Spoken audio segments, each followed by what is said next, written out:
నా కొరకు ప్రార్థన చేయండి. అడగండి ఒకసారి అని ఎవరికి చెప్పాలి? నువ్వు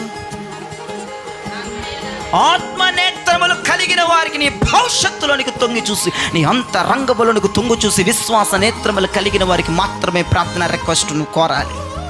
వెలుచూపు, బాకి చూపు, బయట చూపు అయిపోయింది, సర్వనాశనం అయిపోయింది అనే వాళ్ళకి చెప్పకూడదు.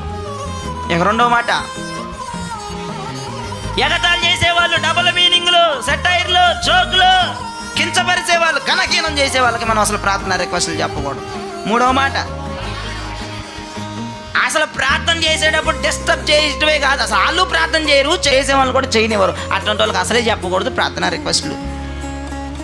నాలుగో మాట, రాకడ సంభవాలు, రాకడ విషయాలు అవగాహన లేదు, దేవుడు అంటే భయం లేదు, వస్తాడన్నా భయం లేదు, అటువంటి వారికి మనం ప్రార్థన రిక్వెస్ట్లు చెప్పకూడదు. ఐదో మాట, అసలు యేసు ప్రభు గురించి ఏమీ తెలియదు కొంతమందికి, వాళ్ళకి మనం ప్రార్థన రిక్వెస్ట్లు చెప్పకూడదు. ఆరో మాట, యేసు ప్రభు ఏ దిక్కునున్నాడో జ్ఞాపకం చేసుకోండి. ఏ దిక్కున ప్రభు ఉన్నాడో తెలుసుకోలేక, పరిశుద్ధాత్మ ఎలా పనిచేస్తున్నాడో తెలుసుకోలేక, పరిశుద్ధాత్మ యొక్క మనసు ఏంటో గ్రహించలేక ఉన్న వాళ్ళకి మనం ప్రార్థన రిక్వెస్ట్ చెప్పకూడదు. ఏడవదిగా, ఆత్మీయ స్థితిని ఎరగని వాళ్ళకి మనం ప్రార్థన రిక్వెస్ట్ చెప్పకూడదు. నా కోసం ప్రార్థన చేయండి, నా కోసం ప్రార్థన చేయండి.